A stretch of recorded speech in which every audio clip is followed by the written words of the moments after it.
Mana cho'pchamiz qotdi, gulimiz уже qattimgina.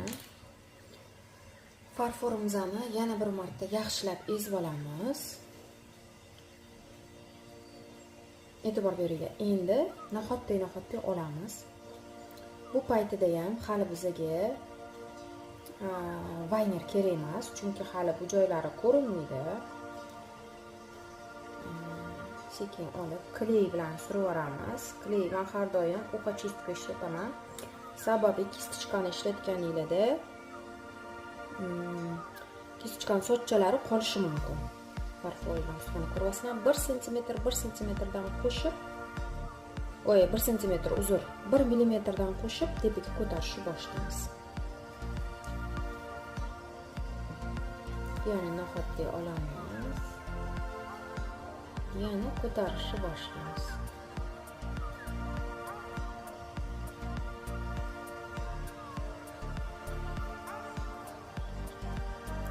Agar farforingiz slishkom yumshoq bo'ladigan bo'lsa, qo'lingizga vazelin sursangiz bo'ladi.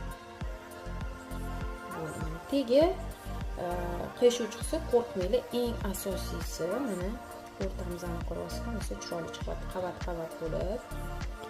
Yana endi nahotday olamiz. Shu tarzda kamida 5 tacha qator yopishtiramiz.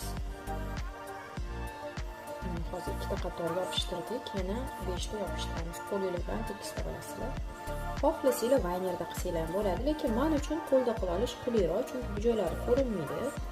1 mm teparoqdan olishni boshlaysizlar, ko'rasizlar.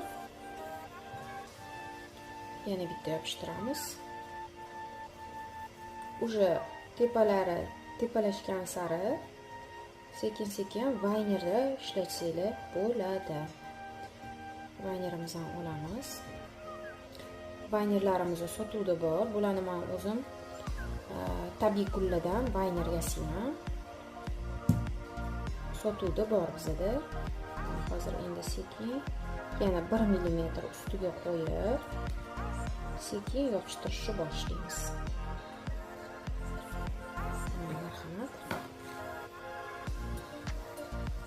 Hali bizani cho'pimizni gulli ko'taryapti, chunki tagidagi sizlar bilan birinchi qatlamni qilganimizda yaxshigina qotganda u.